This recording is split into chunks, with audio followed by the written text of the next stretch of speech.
अस्सलाम वरहमतुल्लाहि वबरकातुहू। तो आज हम निकले हैं एक नए ब्लॉग पे। आज का ब्लॉग बिल्कुल डिफरेंट होने वाला है, क्योंकि आज के ब्लॉग में मैं आपको इलेक्शन की ड्यूटी के ताल्लुक से बताऊंगा जो मुझ पे बीती है और क्या क्या मुसीबतें उठानी पड़ी और क्या मुसीबतें उठा रहा हूँ, इस सब के बारे में बताऊंगा। अगर आप सुनेंगे तो शायद आपको भी कुछ सीखने मिलेगा। तो 14 तारीख को ड्यूटी ज्वाइन करना था। 13 तारीख को मैंने ज़ैडो को मैसेज भेजा कि सर मुझे स्ट्रोक का प्रॉब्लम है, मेरा ट्रीटमेंट चल रहा है, तो क्या मुझे एक एक्स्ट्रा पीआरओ मिल सकता है जो मेरी हेल्प करे, क्योंकि बहुत सारा काम होता है। ज़ैडो ने कहा ठीक है, कल आप 7 बजे आ जाइए और अपनी फाइल लेके आना। मैं बड़ा खुश हो गया। फाइल लेके आना, ज़ैडो ने कहा इसका मतलब ये है कि शायद मुझे एक पीआरओ एक्स्ट्रा मिलेगा या फिर मेरी ड्यूटी चेंज होगी। तो मैं बड़ी खुशी से फाइल तैयार करके, अपना बैग तैयार करके, अब सुबह जब मैं 14 तारीख को निकलना था तो मैंने अपनी टीम को रात को ही मैसेज कर दिया कि आप लोग को 11 बजे आना है, क्योंकि जो पीआरओ का जो ग्रुप था उसमें लिखा गया था, सर्कुलर आया था कि 11 बजे आना है, 7 बजे नहीं आना। लेकिन मुझे ज़ैडो ने कहा कि आपको 7 बजे आना है, जल्दी आना आप। मैंने फिर मैसेज किया, सर मैं अकेला 7 बजे जाऊँ कि टीम को भी बुलाऊँ? तो बोले नहीं, टीम को लेके आना। अच्छा, हो सकता है कि टीम के साथ में मेरी बात करेंगे ज़ैडो साहब, तो उसी टाइम पे या तो मेरे को रिप्लेस करेंगे या किसी एक पीआरओ को जो रिजर्व होते हैं वो मेरे साथ कर देंगे, तो टीम उनको जानेगी कि हमारे पास 2 पीआरओ है। तो मैं ज़ैडो को मैंने कहा ठीक है, हम 7 बजे आएंगे। टीम को भी मैंने लिख के दे दिया कि वही 11 बजे का कैंसिल हो गया, अभी आप लोगों को 7 बजे आना। जो मेरी टीम के जो थे सब वो लोग खुश हो गए थे कि 11 बजे आना। जब मैंने 7 बजे डाल दिया तब उन्होंने ये नहीं कहा कि 7 बजे क्यों। मैंने कहा कि ज़ैडो ने कहा, किसी ने उनको एतराज़ नहीं किया, ये लोग 7 बजे के भी राजी हो गए। अब उसके बाद फिर एक मैसेज आया कि नहीं, सबको जो है 7 बजे नहीं 8 बजे आना। तो मैंने फिर ज़ैडो को मैसेज भेजा कि सर मुझे 8 बजे आना है कि टीम को भी 8 बजे आना? बोले सबको 8 बजे आना है। अच्छा ठीक है, अच्छी बात है। तो फिर मैं सुबह 7:30 बजे निकल गया असलम सर के साथ, और 8 बजे तक पहुंचेंगे तो शायद ज़ैडो के पास बात करने के लिए टाइम होगा, तो आराम से बातचीत होगी, क्योंकि सबने कहा था 11 बजे से पहले आपको पीटीईटी नहीं मिलेगी, मटेरियल नहीं मिलेगा। तो मैंने कहा अच्छा ठीक है, उसके गैप के बीच में मेरी ज़ैडो से बात हो जाएगी, कुछ अरेंजमेंट हो जाएगा, कुछ नए प्यारों को ले लेंगे मेरी हेल्प के लिए। तो मैं उसी सोच के अंदर हमने क्या किया, रिक्शा पकड़ लिया। असलम सर चलो रिक्शे से जाएंगे। रिक्शा पकड़े, पहुंचे सीपीएस पे। अब वहाँ देखे तो अफरा तफरी, हर कोई इधर उधर भाग रहा है, हर एक किसी को ढूंढ रहा है, कोई फोन कर रहा है, कोई अटेंडेंस लगा रहा है, कोई मटेरियल के लिए भाग रहा है, कोई ये बिल्डिंग भाग रहा है, कोई बिल्डिंग में, तो सब भागम दौड़ मची हुई है, अफरा तफरी के आलम है। तो मैंने कहा बात क्या करें अभी। असलम साहब वो अपनी टीम को जमा करने में लग गए। फिर मैं अपनी टीम के बारे में सोचने लगा, फिर बोले कि अटेंडेंस लगाना है, अपने अपने जो प्रभाग नंबर है वहाँ जाके अपनी अटेंडेंस लगा। असलम सर अपनी अटेंडेंस लगाने चले गए, मैं भी अपनी अटेंडेंस लगाने के लिए लगा लिया, अटेंडेंस में साइन कर लिए। उसके बाद जाके मैं सर को बोला कि सर मैं जाके ज़ैडो से मिलता। बोले हाँ मिल लो, आप जाए ज़ैडो से मिल लो, आपका काम हो जाएगा, आप अच्छे से घर पे चले जाओ, टेंशन की बात नहीं। ज़ैडो के पास गए, मुझे पूरी उम्मीद थी कि ज़ैडो जो है वो मेरी फाइल देख के मुझे काम करने नहीं लगा कि ये कोई बंदे का बहुत मामला सीरियस है। तो मुझे ऐसा लगा कि वहाँ पे वो मुझे भेज देगा। कुछ मेरे दोस्त मिले, उन्होंने कहा कि अरे तुम बीमार हो तो तुम बोलो कि मैं नहीं कर सकता, मेरा बीपी बढ़ जाता है, मेरा स्ट्रोक का प्रॉब्लम है। मेरे बहुत रिजर्व में बहुत सारे लोग हैं, रिजर्व में बहुत सारे लोग हैं, आपको आराम से रिप्लेस कर देंगे। मुझे थोड़ी हिम्मत और पड़ी, मैं गया ज़ैडो के पास। ज़ैडो को मैंने पूछा सर आपने कहा था फाइल लेके आओ। अच्छा तुम्हारी फाइल मैं लेके आऊँ? अच्छा वो आपका मेडिकल का प्रॉब्लम? हाँ बोले देखो सामने बिल्डिंग दिख रही है तो वहां जाओ और फला को मिलो। बोला सर आपको फाइल दिखाने नहीं, बोले उनसे जाके बात करो आपका हो जाएगा। अब मैं गया, अब सामने की बिल्डिंग में जाता हूँ तो वहां तो बहुत ज्यादा पब्लिक घूम रही है, इधर से उधर हवालदार घूम रहे, पुलिस वाले घूम रहे, ये घूम रहे, कुछ पेटी लेके निकल रहे हैं, कुछ BO CO सब लेके निकल रहे, BU CU, अफरा तफरी वहां भी अंदर, और इतना कॉम्पैक्ट जगह है उसके अंदर इतने सारे लोग उधर उधर घूम रहे। अब किसी के सामने कोई डेजिग्नेशन लगी नहीं है, मे आई हेल्प यू या इसका उसका कुछ भी लगा हुआ नहीं है। फिर भी मैंने बोला कि चलो थोड़ी मेहनत करेंगे तो हो सकता है कि थोड़ी मेहनत की से मुझे आज छुट्टी मिल जाए। तो मैंने वहाँ पे एक दो लोगों को पूछा कि भाई फला नाम के आदमी किधर मिलेंगे, सर साहब किधर मिलेंगे। तो मैंने कहा कि नहीं यहाँ अभी तो नहीं है, वो बाहर गए हैं, आपको बाहर मैदान में मिलेगी। अब बाहर जाता तो बाहर भी पब्लिक ऐसी बैठी हुई, पब्लिक अलग कुर्सियों पे, कुर्सियाँ एकदम लिमिटेड, जो बैठा उठने के लिए तैयार नहीं। फिर वहाँ ज़ैदों के पास वो टीम जमा करे वो अलग, फिर अटेंडेंस लगाने वाले वो अलग, फिर वो खाना खाने वाले वो अलग, सब इतनी पब्लिक है किसी को किसी का ठिकाना नहीं है, सब अफरा तफरी वाला मामला। अब मैं उस आदमी को उधर से उधर ढूंढ रहा हूँ, पूछ रहा हूँ कि भाई ये आदमी कहाँ, ये आदमी कहाँ, मुझे मिला नहीं। फिर मैं वापस ज़ैदों के पास गया, बोला कि वो शख्स मिला नहीं मुझे, आप फाइल देख लो ना, आपने मंगाए थे आप फाइल देख लो। ज़ैदो बोलता नहीं उन्हें मिला आपको, ठीक है आप जो है वो स्टेज के पास, जो लेडीज है ना जो बोल रही उसके पास चले आओ। अच्छा ठीक है, यहाँ वो नहीं मिला तो चलो स्टेज के पास आएंगे। अब स्टेज के पास इतनी पब्लिक है, बहुत कोशिश किया मैं लेकिन स्टेज तक पहुंच ही नहीं पाया। फिर मैं असलम सर से मिला, मैंने कहा देखो ऐसा ऐसा मामला है। असलम सर बोले कि वो सिर्फ आपको दौड़ा रहा है, आप उनके पास जाएंगे ना तो वो लोग आपको डांटेंगे कि इतने दिन से क्या कर रहे थे आप, अभी एंड टाइम पे तुम्हारी ड्यूटी चेंज नहीं हो सकती। अब मैं तो चेंज करवाना भी नहीं चाहता था, खाली एक असिस्टेंट मेरे को मिल जाता तो काम बन जाता है, PRO का काम PRO कर सकता है, तो 2 PRO रहेंगे तो काम आसान हो जाएगा। ये सोच के मैंने बात निकाला था कि सर मेरा इलाज चल रहा है। सर ने बोला कि कुछ फायदा नहीं, आप जाके बात करोगे वो आपको डांटेगा, कुछ देगा उन्हें कुछ नहीं, आप कर लो सर सब हो जाता है। वो मुझे भी कुछ नहीं आता लेकिन मैं भी जा रहा हूँ टेंशन फ्री, हो जाएगा, आप बोले वो सब चक्कर में मत रहो, इंशाल्लाह सब चीज़ हो जाएगी। फिर भी मैंने वो मैडम के पास स्टेज के पास जाने की कोशिश किया लेकिन पहुंच नहीं पाया, इतनी गर्दी थी। तो वापस आया मैं, अब उधर जाने भी लगा, यहाँ से PO का भी फ़ोन आया, फिर PO1 PO2 ऐसे सबके फ़ोन आने लगे। तो मुझे टीम भी इकट्ठा करना है, अगर मैं अभी सिर्फ कैंसिल कराने के इसमें लगा रहा तो टीम बिखर जाएगी। तो मैंने स्टेज का इरादा तर्क कर दिया वहाँ से, और फिर मैं आ गया टीम को बताने के लिए कि मैं यहाँ खड़ा हूँ। APRO ने मुझे फ़ोन की, मैंने कहा कि मैं यहाँ पर हूँ, उनको लोकेशन बता दिया, मेडिकल के पास हूँ। उसके बाद मैंने जितने भी कॉल किया APRO ने पिकअप नहीं किए, शायद उनका फ़ोन साइलेंस पे था, क्या था पता नहीं। फिर मैंने उनको छोड़ा, चलो जाने दो। फिर बाकी PO1 PO2 इन्होंने मुझे कांटेक्ट किए। अब मैं ज़ैदो के पास गया, बोला सर वो मैडम से बात नहीं हो पाई। तो बोले क्या करने का, बोला सर आप कुछ कीजिए, मेरी फाइल देखिए, आप कुछ कीजिए मेरे लिए। मैं कुछ नहीं कर सकता।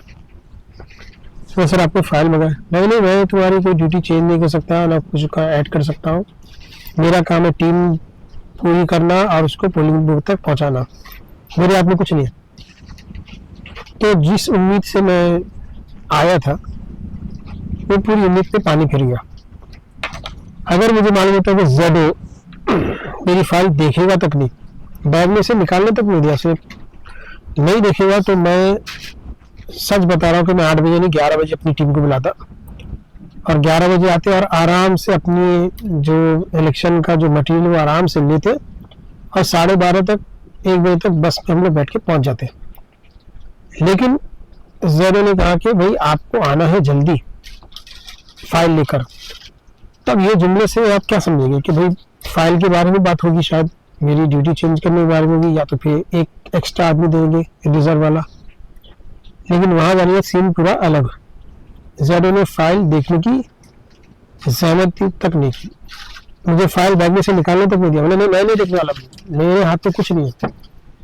जैसे जेडो ने ये कहा, मेरी सारी उम्मीदें मिट्टी मिल गई, सारी उम्मीदें पानी फिर गया। बोला अब तो जो है करो या मरो वाला मामला है, अब जो हैंडल करना मुझे ही करना।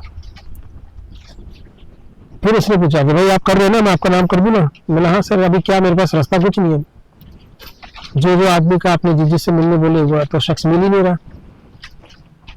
तो फिर तुम्हारा लिख दो। बोला हाँ। इसने साइन कर दिया। बोला कि आप बैठो, थोड़ी देर रुको बाहर, मैं आपको आवाज देता हूँ। अब मैं अपनी टीम इकट्ठा करने में लगा, सब मेरी टीम पूरी आ गई। एपीआरओ को कॉल कर रहा हूँ, एपीआरओ उठाती नहीं।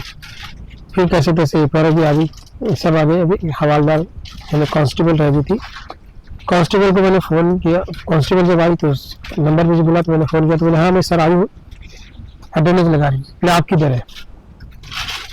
तो सब बातें हुई, वो भी आ गई, हमारी टीम मुकम्मल होगी। अब हम खड़े, जेडो बुलाएगा। जेडो ने कहा था कि तुम खड़े रहो, मैं बुलाता हूँ। अब खड़े खड़े रह के हालत खराब हुई, तो मैं बोला कि चलो मैं जाके देख के आता हूँ जेडो को। जेडो के पास मैं गया तो बोले कि रुको थोड़ी देर में बुलाता हूँ। फिर मैं बोला, फिर वापस जेडो के पास गया तो मटेरियल हमारे हाथ में दे दिया। मटेरियल 3-4 लोगों के उठाने के काबिल का था मटेरियल। तो बोले सर आपने फ़ोन नहीं किया, मैं अकेला है पूछने के लिए, मेरी टीम तो बाहर खड़ी है। बोले बुला लो। फिर मैंने फ़ोन किया एपीआरओ को, लेकिन शायद एपीआरओ का मोबाइल साइलेंस था, उसने उठाई नहीं। फिर मैंने कांस्टेबल को फ़ोन किया, उसने उठाई, बोले कि सर हाँ भेजती हूँ। तो मेरी जो PO1 और PO2 थी और मेरा जो प्यून था, ये तीनों आ गए। सब ने अपना सामान उठाया, शायद एपीआरओ भी आई उनके साथ, और हमारे सब पूरी टीम ने सामान उठाया मेरे साथ, और हम लोग खड़े हो गए जहाँ पर उन्होंने बताया था कि एक बड़े बैनर के पास खड़े रहे, हम खड़े रहे। अब समझ लो कि 8 बजे से हम जो खड़े हैं 11:30 हो गए कंटिन्यूस, यानी कहीं भी 1 मिनट के लिए उनको बैठने नहीं मिला। अब मेरे पैर में दर्द शुरू होना शुरू हो गया, लेकिन क्या कर सकते, खड़े रहना भाई, खड़े रहे। अब उसके बाद 12:30 को जो है ऐलान हुआ कि भाई आप तो फला बस में आना। तो जेडो आके बोला कि भाई अब चलो, अब हमको जाना है। कोई एक टीम जो है उसकी रिपोर्टिंग नहीं हुई थी, वो एक टीम की वजह से हम लोग को रुकना पड़ा। अगर सारी टीम वक्त पर पहुंच जाती तो हम लोग की बस जल्दी आती और हमको जल्दी निकालती, लेकिन एक टीम के लोग जो आए नहीं थे, पीआरओ या एपीआरओ कोई नहीं आया था, तो उसकी वजह से हम लोग को रुकना पड़ा। अब बस आ गई, बस में सोचे कि सोचने लगा चलो इतनी देर से खड़ा हूँ, मेरे पैर में दर्द हो रहा है, कम से कम सीपीएस से पोलिंग बूथ जाने तक तो मुझे बस में बैठने मिलेगा। और जब बस में चढ़े तो मालूम पड़ा कि सब धोना छपटी कर करके धार धार धार घुस गए। पीटी को मार लग रहा है, कंट्रोल यूनिट को मार लग रहा है, बैलेट यूनिट को मार लग रहा है, कुछ फिक्र नहीं, सब ऐसे धार धार धार चल गए। अब मैं तो, मेरे पास कंट्रोल यूनिट था, मैंने उसको बड़ा संभाल के लेके गया बच्चे की तरह। अब बस में जाके देखता हूँ तो बस में सीट नहीं है। अभी जो एसी की बस है उसमें सीट बहुत कम रहती है, पहले की बसें अच्छी थी, इसमें सीट भरपूर रहती थी, बैठ के जाने मिलता था। तो अब वहाँ से भी मुझे खड़े रहना पड़ा, बैठने का चांस बिल्कुल नहीं मिला। अब वो इतना ट्रैफिक के सीपीएस से मुझे पोलिंग बूथ तक जाने तक आधा पौना घंटा लगा, और आधा पौना घंटा और खड़ा, मतलब 1 बजे से 1:30 बजे तक खड़ा ही रहा। 8 बजे से लेकर 1:30 बजे तक मुझे खड़े ही रहा मैं। उसके बाद पोलिंग बूथ पे पहुंचे, और पोलिंग बूथ पे पहुंचने के बाद हमने सब काम करना शुरू कर दिया। सभी ने सभी काम किए, जो इश्तिहार लगाना था, जो स्टिकर लगाना था, वो सब लगा दिए। अब मैंने सोचा कि चलो इन टीम से बात किया जाए। तो बाकी जो वोट डालने के लिए आते थे उनको एक पर्ची देते हैं, वो पर्ची हमने 700-800 तक मेरे जो टीम के लोग थे वो लिख के रख दिए थे। स्टैम्प मारना, लिफाफे पर स्टैम्प मारना, वो सब उन्होंने काम कर दिया, स्टैम्प वाला सब काम कर दिए थे। और मैंने सारी चीज़ों पे जो जो रिक्वायरमेंट थी वो सब मैंने लिख दिया, ठीक है। उसके बाद एपीआरओ ने भी जो है स्टिकर वगैरह लगाए। अब उनको पूछा कि कल जो अभी इसमें जो फॉर्म इतने सारे हैं, इसको अलग अलग एनवेलप में डालना है, तो फॉर्म में भरना है, तो आप हेल्प करेंगे? तो उन्होंने कहा कि सर मैं बिल्कुल, मराठी मुझे नहीं आती, मैंने पढ़ने तो आती है, मैंने पढ़ना भी नहीं आती मुझे। अब ये सुन के तो मेरा और टेंशन बढ़ गया। क्योंकि जो पीआरओ का जो हेल्पर होता है वो एपीआरओ होता है। पीआरओ अगर कम पड़ गया, कमज़ोर हो गया, तो एपीआरओ पूरी चीज़ संभाल लेता है। जैसे बादशाह और वजीर है ना, तो मैं अगर कम पड़ जाऊँ किसी चीज़ में, मुझे नहीं आ रहा है, तो वहाँ पे एपीआरओ सारा काम करती है। अब मसला ये था कि हमारी एपीआरओ को मराठी पढ़ना आती नहीं थी और न मराठी लिखना आती थी। इंग्लिश में आप कितना भी पढ़ा लो मैं पढ़ लूँगी, इंग्लिश में जितना लिखाना लिख दूँगी, बट मराठी मैं न पढ़ सकती न लिख सकती। अब तो मैं और परेशान हो गया, क्योंकि बाकी के जो PO1 PO2 थे, और इन लोगों का काम है ही नहीं वो पीआरओ का काम करने का। तो उन लोग का अगर मैं पूछूं कि भाई ये लिफाफे में कौन सा डालना, तो उन्होंने बोलेंगे हमारी तो ये ट्रेनिंग नहीं है, वो तो एपीआरओ पीआरओ की ट्रेनिंग है। और हम ही लोगों को जो किताब मिली थी उसमें से पढ़ने के लिए, हम ही लोगों को सारी स्लाइड मिली थी। PO1 PO2 को तो कोई मिली थी नहीं मिली थी पता नहीं, लेकिन पीआरओ के ग्रुप में ये सब चीज़ शेयर हुई थी। ठीक है, तो उन लोग की ट्रेनिंग ज़्यादा स्ट्रॉन्ग थी, उनको सारे PPT मिली थी, उनको सारा मटेरियल मिला था। और इन लोगों से तो पूछना नहीं, क्योंकि वो दोनों जो मोहतरमा थी, PO1 वो हिंदी भाषी थी लेकिन उसको मराठी आती थी थोड़ी थोड़ी, और PO2 थी वो भी, उनको भी मराठी अच्छी आती थी, और मंत्रालय में काम करती थी, उनकी मराठी बहुत ज़बरदस्त थी। और हमारा जो प्यून था वो भी मराठी अच्छी बोलता था, लेकिन मैं उनसे ये सब काम नहीं करा सकता था। तो मैंने कहा कि भाई जो थोड़ा बहुत सहारा था वो भी निकल गया, मतलब अब मैं बिल्कुल भी अकेला पड़ गया। एपीआरओ के ऊपर मेरा था कि भाई चलो जेडो ने पीआरओ तो दिया नहीं, रिलीफ भी दिया नहीं, ड्यूटी भी चेंज कराया नहीं, छुट्टी भी दिया नहीं, तो कम से कम अपने पास एपीआरओ तो है, तो उससे मिलजुल के काम हो जाएगा। लेकिन अब एपीआरओ को मराठी पढ़ना नहीं आती, अब उसके अंदर जो पढ़ा मराठी के अल्फाज है बहुत सारे, बहुत स्ट्रांग लफ्ज है वो। तो अब मैं तो परेशान हो गया, क्या करूं। 4-5 बजे तक हमारी टीम ने काम किया। अब उनको पूछने लगे कि सर क्या काम है, आप बोलो हम लोग करने तैयार है। एपीआरओ भी बोले कि सर बोलो, आप बताओ जो काम मिले हम करोगे। लेकिन काम जो असली था कि कौन से लिफाफे कौन से डॉक्यूमेंट्स डालना है, कौन से डॉक्यूमेंट तैयार रखना है, वो तो उनसे मैं करा नहीं सकता ना। तो अब उनसे क्या काम लेना मुझे समझा नहीं, क्योंकि वो सारे काम पीआरओ के हैं और एपीआरओ और पीआरओ मिलकर वो काम कर सकते हैं। अब एपीआरओ को मराठी पढ़ना ही नहीं आती, तो फिर मतलब ही नहीं है। तो फिर पूछने लगे लेडीज लोग ने कि सर हम लोग जाए क्या। मैंने हाँ जाओ। तो तीनों लेडीज चली गई। उनको जेडो ने कहा कि भाई आपको 5:30 तक रिपोर्ट करना है, कल सुबह मोक पोल से पहले, लेट में लेट 5:40 तक आपको आना है। इतना इंस्ट्रक्शन देके वो चला गया, और ये हमारी मोहतरमा भी चली गई।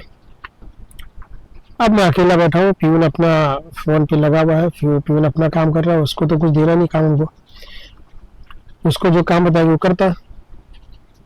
तब ये सारे डॉक्यूमेंट पढ़ना मेरा काम था। ठीक है, प्यून बराबर मेरे साथ रुका रहा, he is a nice guy, अच्छा था लड़का वो, तभी मंत्रालय में काम करता। ठीक है, और काफी मिलनसार था, हंसमुख। मेरी टीम में सभी लोग अच्छे थे। तो अब मैं सोचने लगा कि ये सारा डॉक्यूमेंट जो इतने सारे पेपर है, इतने कागजात भर भर के जो दिए, उसको सबको पढ़ना पड़ेगा। जब तक उनको पढ़ेंगे नहीं हमको कुछ समझ में नहीं आएगा। फिर उसके बाद लिफाफे, संवैधानिक अनसंवैधानिक, ये सब पढ़ना पड़ेगा। फिर उसके ऊपर क्या डिटेल है वो पढ़ना पड़ेगा। तो सब स्टडी करना पड़ेगा। जब तक स्टडी सब करेंगे नहीं तो काम सही से होगा नहीं। और मैं जब भी किसी काम को करने उतरता हूँ तो मैं उसको परफेक्शन के साथ करता हूँ। काम चलाओ इससे नहीं होता, काम करो, परफेक्ट करो, अपना नाम खराब मत करो, अपने स्कूल का नाम मत खराब करो कि 4 आदमी के सामने बोले कि एक स्कूल का कैसा बंदा है, ये लोग देखो कैसा काम करते हैं, लोग चालू चिंदी काम कर रहे हैं। तो मैं काम परफेक्ट करने सोचता हूँ हमेशा, क्योंकि उसमें हमारा तो काम है लेकिन अपने स्कूल का भी नाम खराब होता है।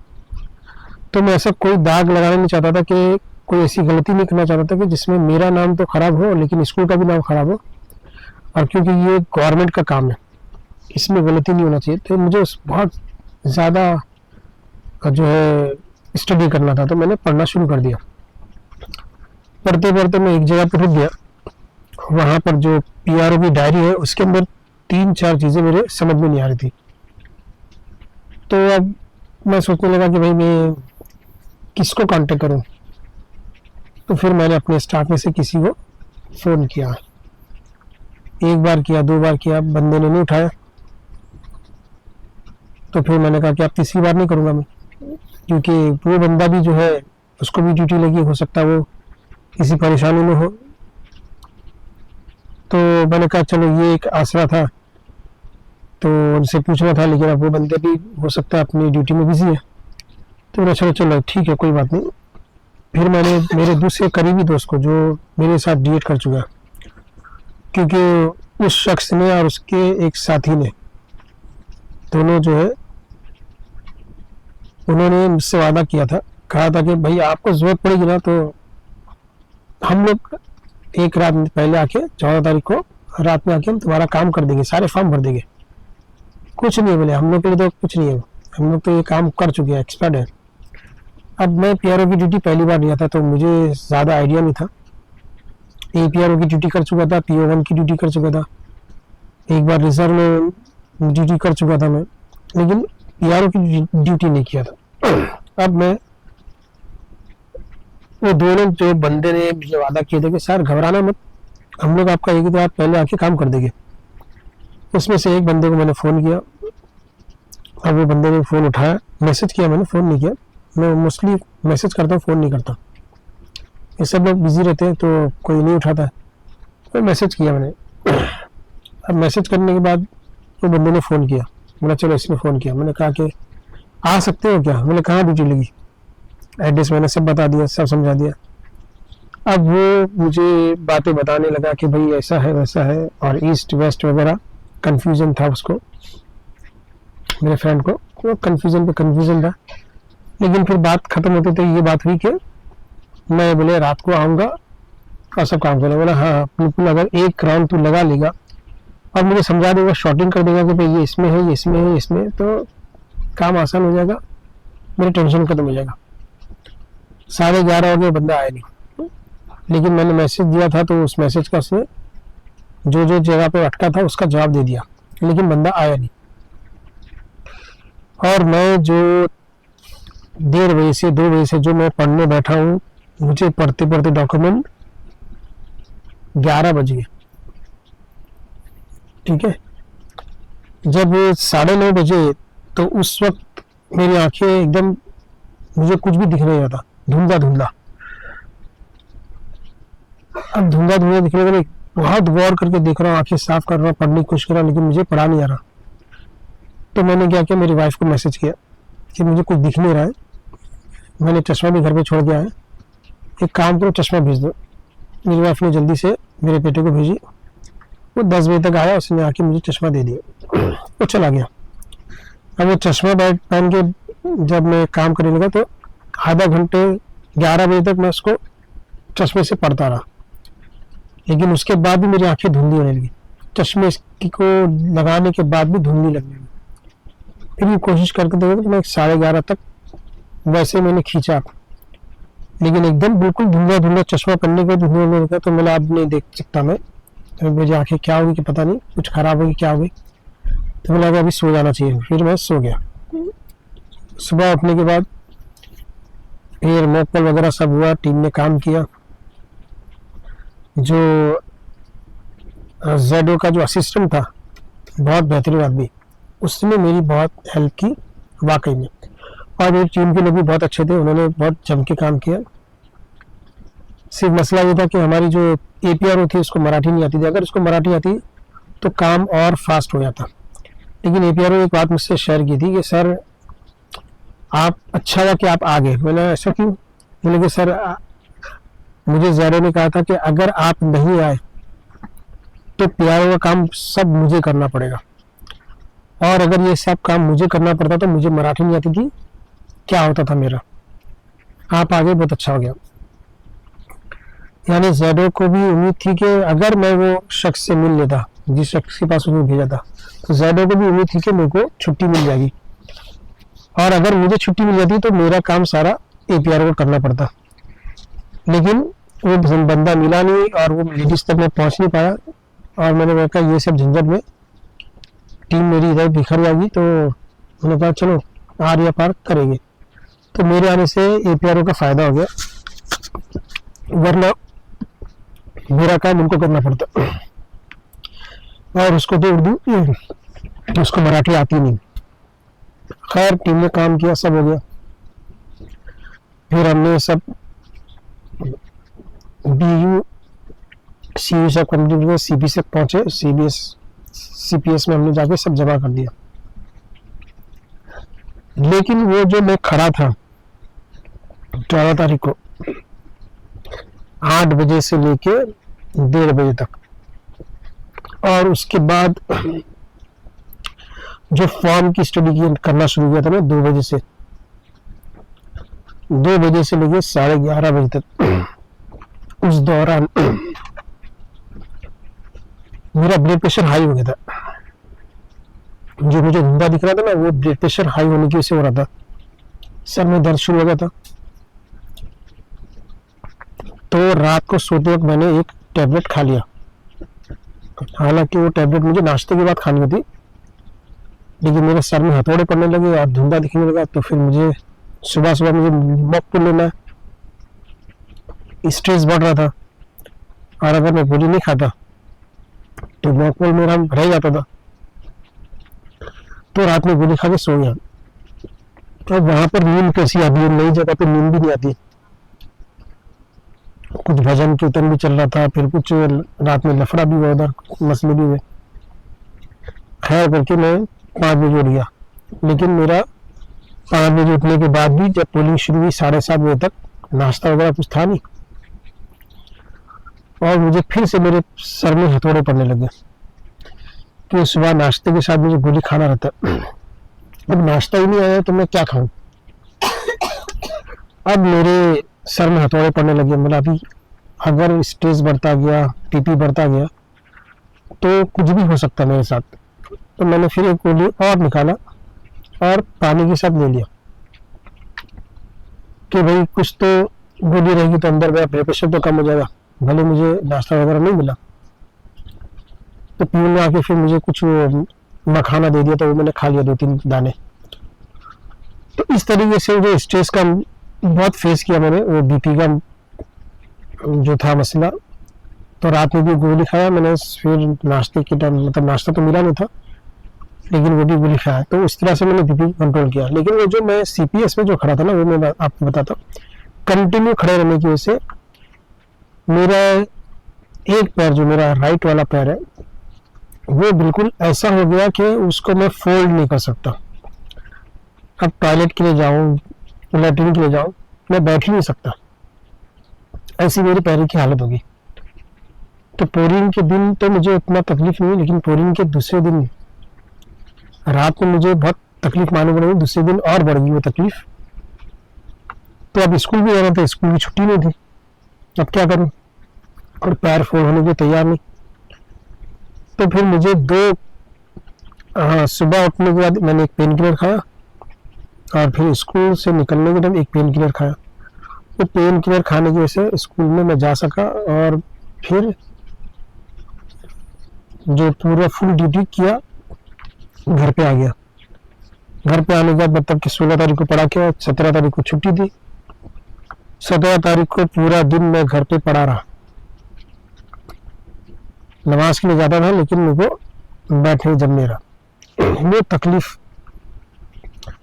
आज 18 तारीख है, और 18 तारीख होने के बावजूद भी जो मेरे पैर का दर्द है वो अभी तक खत्म नहीं हुआ। पैर अभी भी फोल्ड नहीं हो रहा।